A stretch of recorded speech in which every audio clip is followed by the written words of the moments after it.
Went to a concert last Saturday night. It ain't no big thing. Or is it? Kick it!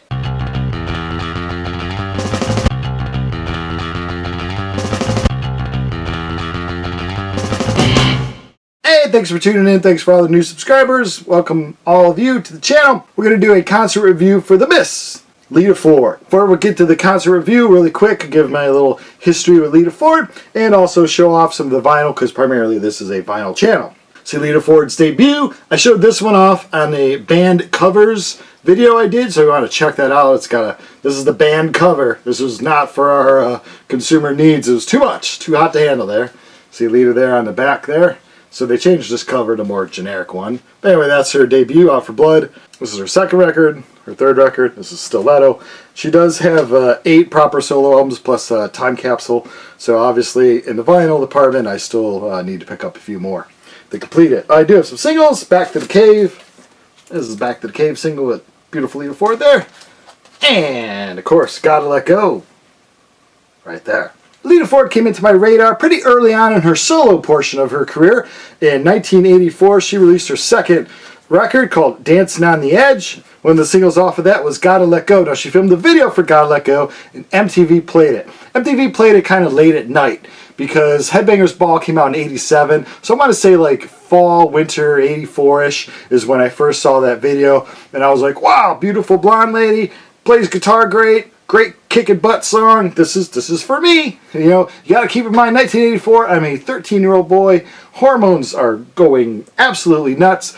Lita Ford starting to break with that single, so they're putting her in magazines and all that kind of stuff. This also came out as a 3 pull-out poster from Kerrang. So the top portion was a 4-page pull-out poster, her midsection, 4-page pull-out poster, and the bottom part, 4-page pull-out poster. So I had, quick math, 12 pages of Lita Ford up on my ceiling as big as like 6 feet long. That was like human size of this picture up there. And I was like, that's all I want in life. I just want to marry Lita Ford. And I never really got to see her early on in concert either. I had friends that are like, do you like the Runaways? And I'm like, I had no idea the Runaways early on when I liked Lita Ford. I just knew her as this solo artist. I did not know of her past, with Joan Jett and the Runaways, and her early career is like, I think she was 16 or something when she was in that band for a few years.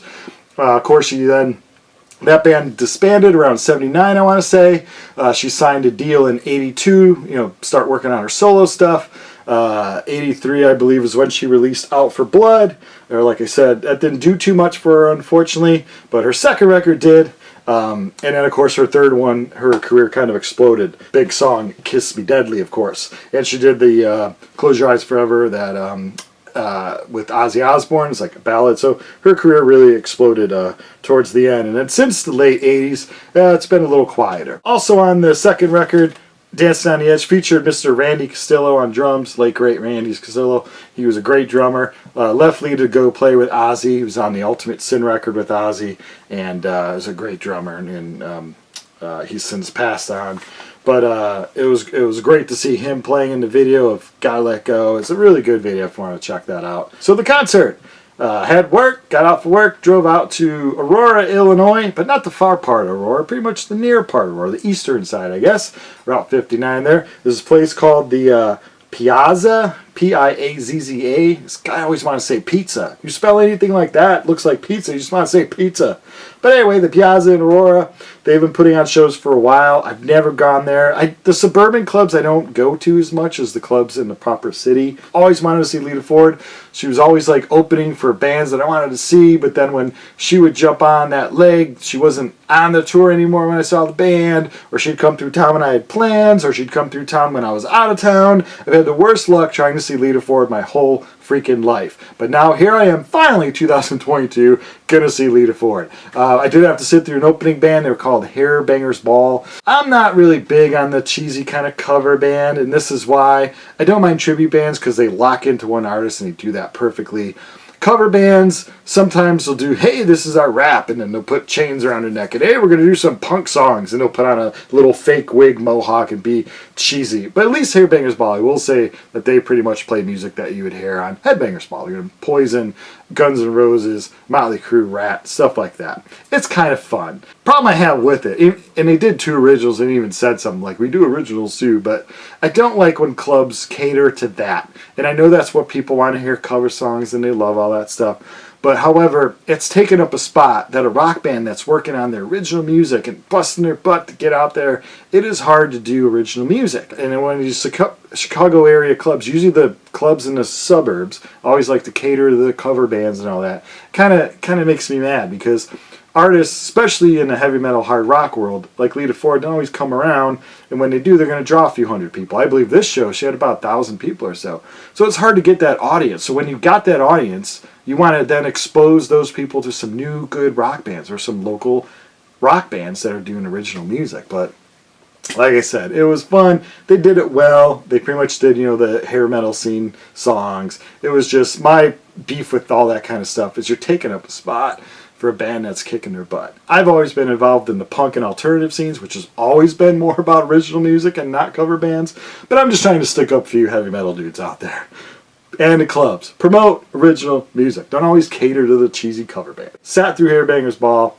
It was fun-ish. Lita Ford comes out. She does a good about an hour and a half, 2 hours or so. 16 songs. She does 5 songs from the LITA album, which was her big hit record here. 5 songs from this one, so if you're a big fan of this record, this is the one that sold the most and all that, you'll be very happy with that. She does about a song each from all of her other albums. She does ignore 2 of her albums, which are Black and Wicked Wonderland. Wicked Wonderland, I've heard a little bit of it on YouTube and stuff. It really streamed away from her normal sound, and I think it was put out and not a great part of her life. She's not had the easiest life, let's say that.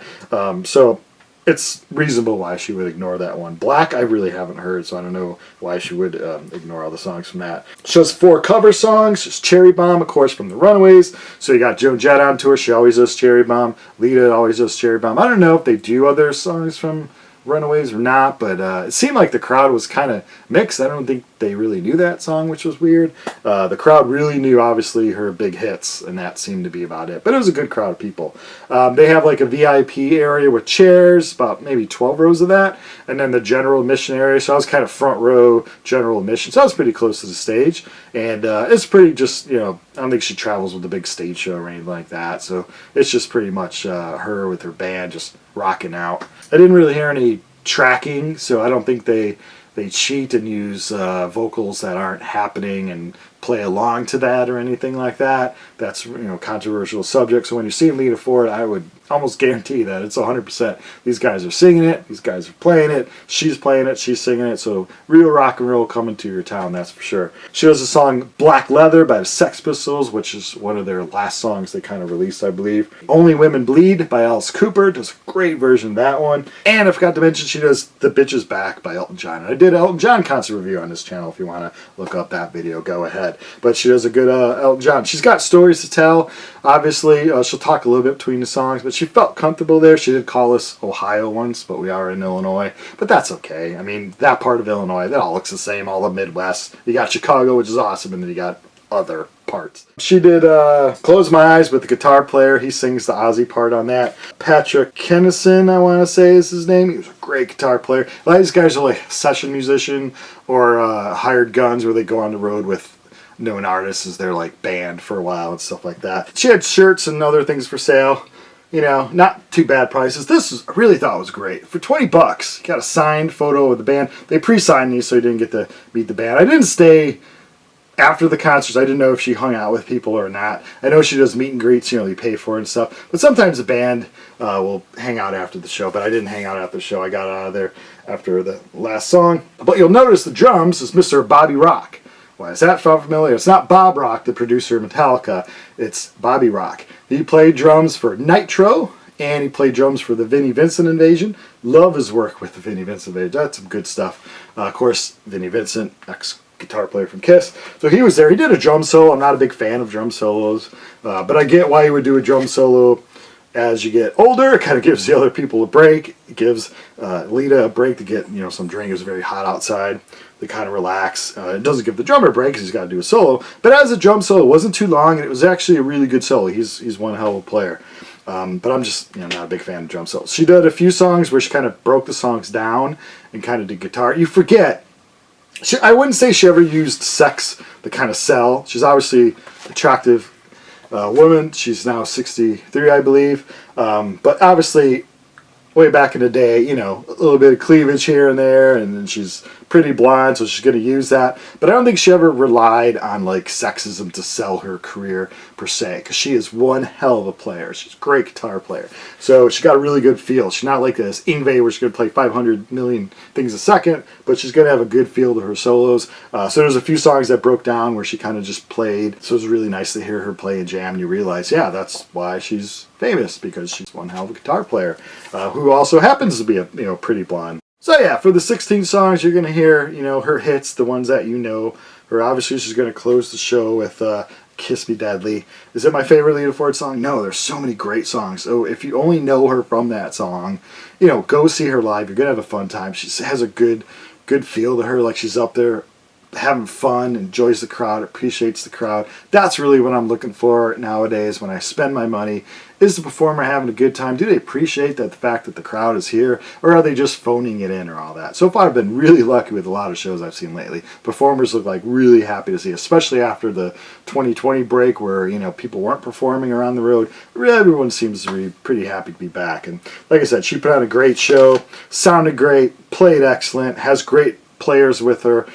She plays all summer long, usually is an opening act, or she'll headline some shows here and there. So for sure, go check her out. Lita Ford, great job. Couldn't have had a better time. Thanks for rocking. Thanks for watching.